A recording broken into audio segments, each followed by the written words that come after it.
Thank you very much. We thought we would take questions as a panel at the end, and probably the last presentation is not going to take place, unfortunately, so we'll have plenty of time for discussion. So I'd like to introduce the next speaker, who's Gibril Ndow from the MRCG unit in the Gambia, who's going to talk about hepatitis B birth dose coverage. The title is Hepatitis B birth dose coverage remains dramatically low in the Gambia and has been disrupted by COVID-19. Thank you. Thank you very much, Jeff. Thank you for giving me a platform to share our results.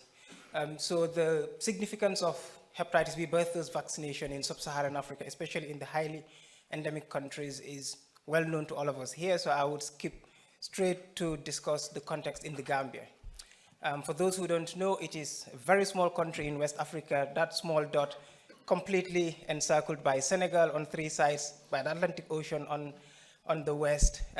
Very small population of less than 3 million, mostly young, median age of 18 years, most of them living in the urban areas, high fertility rate of about 5 births per woman, and it's a very highly endemic hepatitis B country with a prevalence of almost 9% in the adult population, about 1.2% in children under 5 years of age.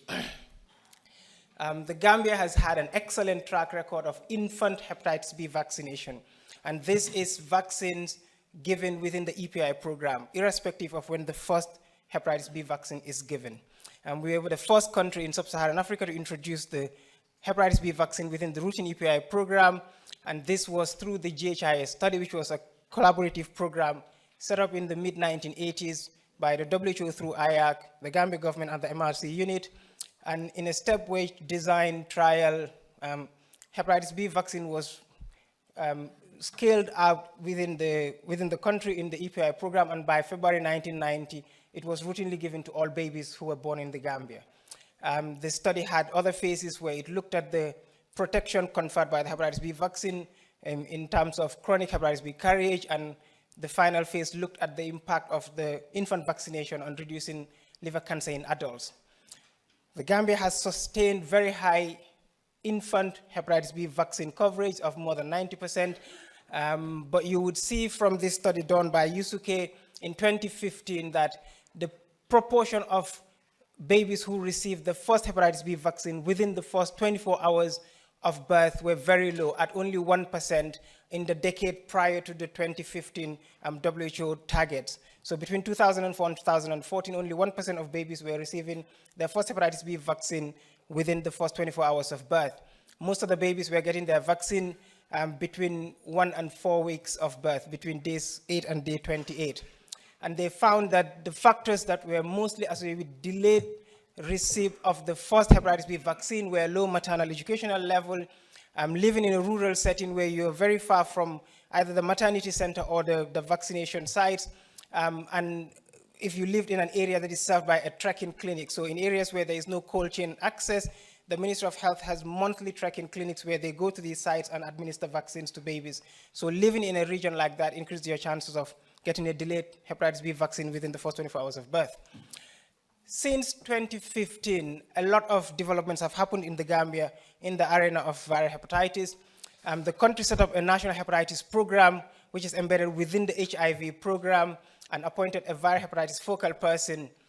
A hepatitis technical working group was set up, and these were tasked to develop a policy and a strategy to control viral hepatitis between 2018 and 2023.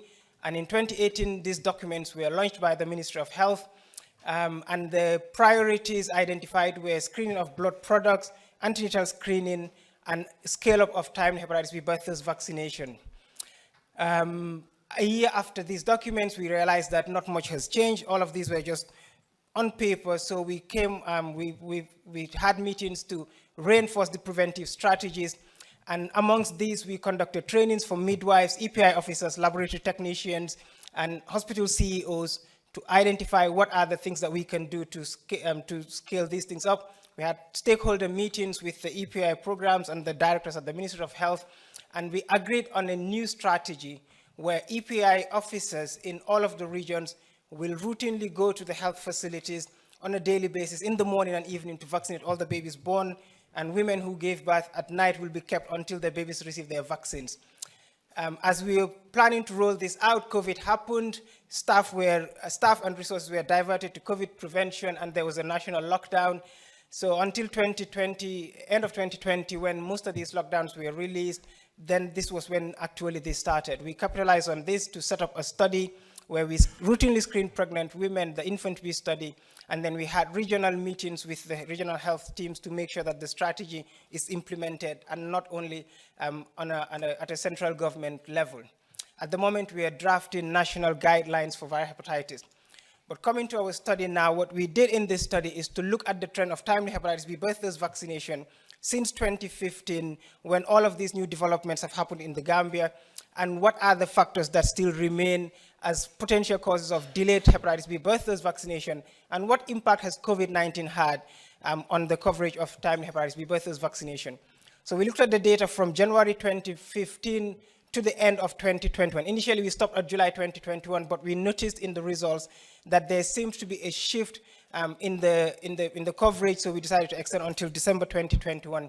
And we used the HDSS systems, which is like a more population-based demographic system established by the MRC, where they routinely collect data, amongst which includes births and vaccination records from a population level, so that we know what is happening in the real life context rather than just in health facilities.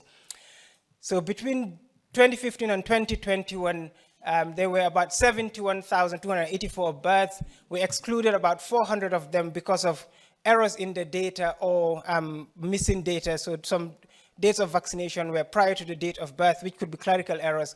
So in the end, our analysis involved 71,000 babies almost. Most of the babies were born in a health facility. You would see in the graph at the top that the Gambia still has a primary healthcare setup where most babies are born in a health facility, with very few babies in the rural areas born in a hospital. The proportion of babies born at home have progressively decreased between 2015 and now, and most of the babies were born through normal delivery and very few through cesarean births.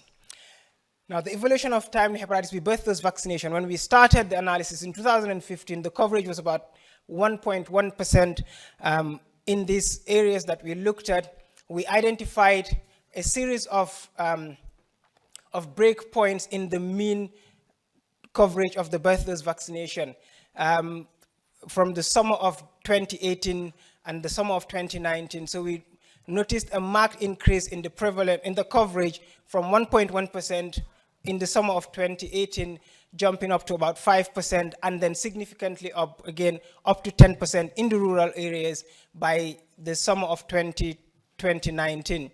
When COVID happened, we observed a significant decline in the coverage of timely hepatitis B birth vaccination in the population, but then subsequently a rebound of these to levels prior to the COVID vaccination. So this shows this graph, which is very similar to the one I first showed you, looked at the different regions independently to see whether all of the data we saw were just driven by one region and what is the difference between the three. And we found that all three regions were moving in the same direction, with the exception of Bansang, which seemed to be performing significantly better in the past 2 or 3 years.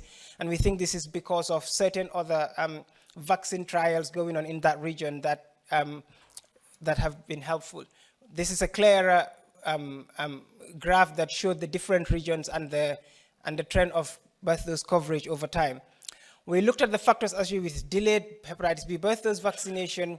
We looked at the impact of maternal educational level, which was previously found, and we didn't find that to be a significant factor now. What we found, however, is that being born at home or being born on a weekend significantly reduced your chances of getting a timely hepatitis B birth dose vaccination, especially those babies who were born on a Friday and Saturday, given that they would be discharged before the next EPI officers do their rounds to give the vaccines in the health facilities.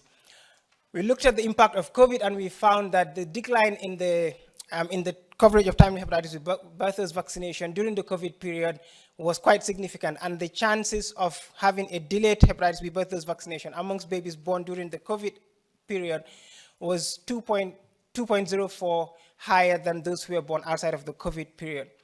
So in summary, we've noted that the trend of timely hepatitis B birth dose vaccination has improved since the introduction of these measures between 2015 and 2018. Coverage remains low. However, we've observed an increase from 1.1% to 21% between 2015 and 2021. And COVID has had an impact, but it is doable. So we need to develop strategies that are implemented where we can cover all health facilities, home births, and weekends as well. I would like to thank Julian and Cecil, who helped with most of the analysis, and our partners at the HDSS in the Gambia, and my collaborators, Yusuke and Maud at Imperial and Institute Pasteur. Thank you.